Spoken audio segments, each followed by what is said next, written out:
자, 이번 문제는요, 2011학년도 이제 수능 문제인데요. 우리 이제 이런 문제 상황이 굉장히 이제 복잡해가지고 선생님이 간단하게 한번 정리를 해봤어요. 같이 한번 문제부터 분석해 보도록 할게요.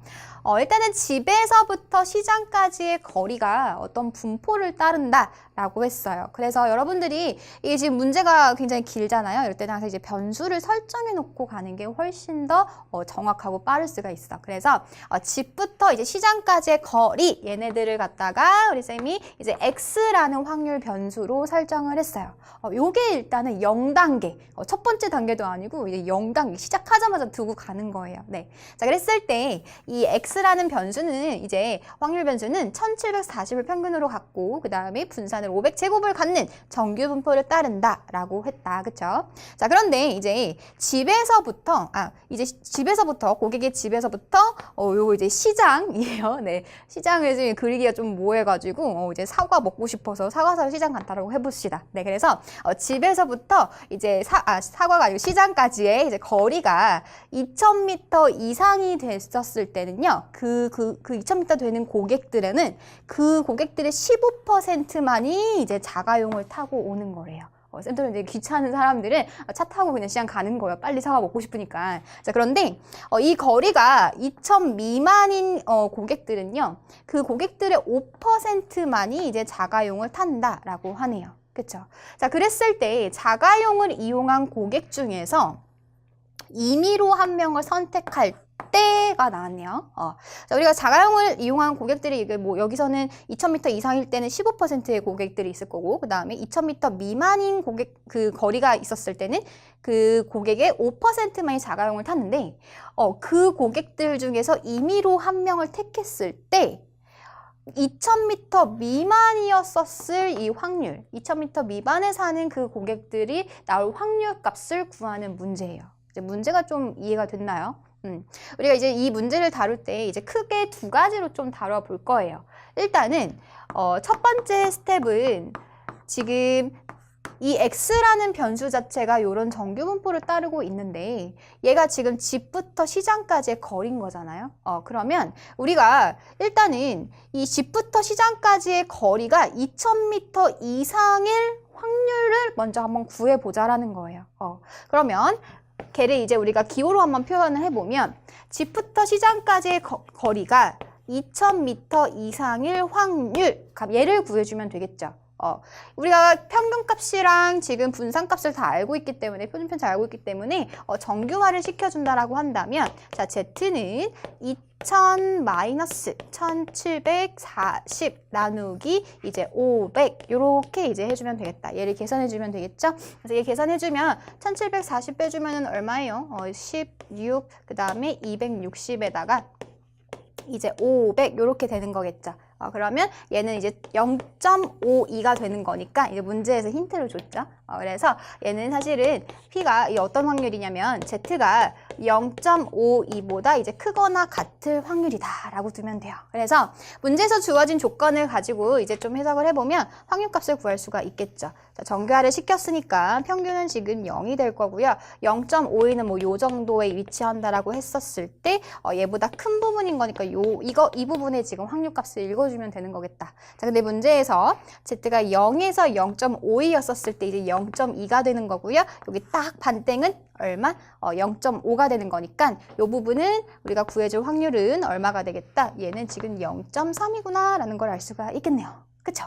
자, 그러면 우리가 2000m 이상일 확률이 이제 0.3이라고 한다면 거꾸로 이 시장으로부터 집까지의 거리가 2000 미만일 확률은 어떻게 될까요? 얘는 어떻게 구할 수 있냐면 전체 확률 1에서 결국에는 거리가 지금 2000 이상일 확률을 빼주게 되는 거니까 방금 우리가 얘가 지금 0.3이라고 구해놨잖아요. 그래서 얘는 결국에는 1 빼기 0.3이어서 0.7의 확률이구나 라는 거를 알 수가 있겠다는 거죠. 괜찮네. 자, 그런데 이제 얘네들은 지금 시장으로부터 집까지의 거리가 요만큼 나올 확률인 거죠. 그쵸? 이 거리를 갖게 되는 그 확률인 거고, 실제로 우리가 구해줘야 되는 것은 자가용을 이용한 고객 중에서 그러니까 우리가 자가용을 이용하는 고객을 찾고 싶다라는 거죠. 근데 이제 2000m 이상 나올 확률이 얘가 이제 0.3의 확률이었던 거고 얘가 이제 2000m 미만일 확률이 0.7이었었으니까 실제로 이 0.3에 다시 15%인 거니까 몇 명이 지금 있는 거겠어요. 그러니까 지금 0.3에 0.15를 지금 곱해줘야지만이 지금 2000m 이상이면서 자가용을 타는 그런 상황이 되겠죠. 네. 그래서 얘를 이제 문제를 풀 때 이제 어떻게 할 거냐면요. 두 번째 단계로 한번 가볼게요. 자, 스텝 2에서는 이제 어떻게 할 거냐면은, 쌤이 좀 문자를 좀 새로 다시 둘게요. 우리가, 자가용을 이용한 고객 중 임의로 한 명을 택했을 때, 2000 미만일 확률을 구하고 싶은 거잖아요. 그래서 사건을 좀 두 가지로 쪼개서 생각을 한번 해볼 건데, A라는 사건을 우리가 시장으로부터 집까지의 거리가 2000 미만인 사건이다. 라고 요렇게 이제 세팅을 한번 해놓고 그 다음에 B라는 사건을 이제 자가용을 이용한 사건이다. 라고 한번 더 볼게요. 그럼 이제 구하고자 하는 거를 우리가 이제 한번 표현을 한번 해보면 어떤 확률을 구하고 싶다. 자가용을 이용한 고객 중 임의로 한 명 택할 때 자가용을 이용했었을 때 그때 이제 거리가 2000 미만인 확률을 구하고 싶은 거죠.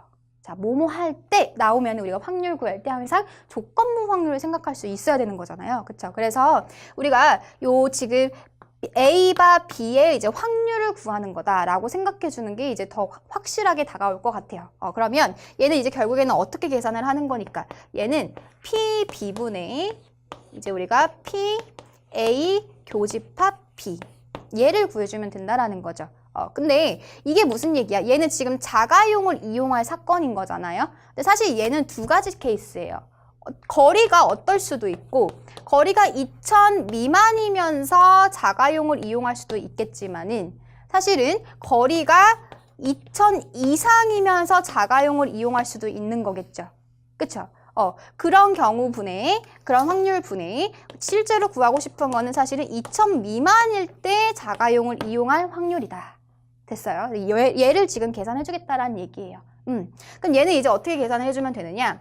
우리가 2000 아까 전에 스텝 1에서 이제 구해놨잖아요. 2000 미만이었을 확률이 이제 0.7이었었던 거고 그것에 지금 자가용을 이용한 고객들은 5%인 거니까 0.05를 곱해줘야 돼요. 그쵸? 플러스 A의 여집합은 거리가 2000 이상일 확률이었던 거죠. 그게 아까 뭐였었다? 걔가 지금 0.3이었던 거죠. 그리고 P, B는 뭐였었어요? 자가용을 이용한 이 0.3의 확률에다가 곱하기 동시에 몇 %가 자가용을 이용한 거니까 15%가 자가용을 이용한 거니까 0.15다. 이렇게 계산할 수 있고 그것들 분의 얘가 이제 올라오면 되겠죠. 0.7 곱하기 0.05다. 네, 그래서 이것을 계산하면은 우리가 원하는 답이 나오겠죠? 요거 이제 계산해보면 이제 80분의 35 이런 식으로 이제 나오네요. 그래서 뭐 약분해주면은 5로 약분해버리면 뭐 16분의 7이다 라고 해서 계산만 열심히 해주면은 이제 괜찮았었던 것 같아요. 이제 이 문제가 조금 이제 어렵게 느껴질 수 있는 부분은 사실은 뭐냐면은 문제가 굉장히 길죠. 문제가 굉장히 길고 뭘 구하라는지 명확하게 와닿지가 않았을 수도 있어요. 그랬을 때는 우리가 일단 변수를 설정을 해서 어떤 확률이 지금 필요한지를 좀 체크를 하시고 첫 번째 우리가 어떤 확률을 구했었죠? 2000m 이상일 확률과 2000m 미만일 확률을 구했었던 거죠. 그리고 사실 이 문제는 좀 특이하게 이제 조건부 확률까지 같이 결합이 됐었던 문제예요. 그래서 구해줘야 되는 이런 지금 문제를 잘 읽었을 때 필요한 사건들을 좀 구별을 해주면 좋을 것 같아요. 아까 우리가 A가 뭐 2000 미만일 사건이었었고 그 다음에 B를 뭐 자가용을 이용한 사건이다라고 하면은 구해야 되는 거를 이제 확률로 표기를 한다면 아 이게 조건부 확률이었구나 라고 이제 판단할 수가 있게 될 거고 이제 계산만 이제 열심히 해주면 되는 거니까 어렵지 않게 해결할 수가 있겠죠. 그래서 이 문제도 굉장히 중요하니까요. 꼭 복습하시고요. 오늘도 화이팅 하세요.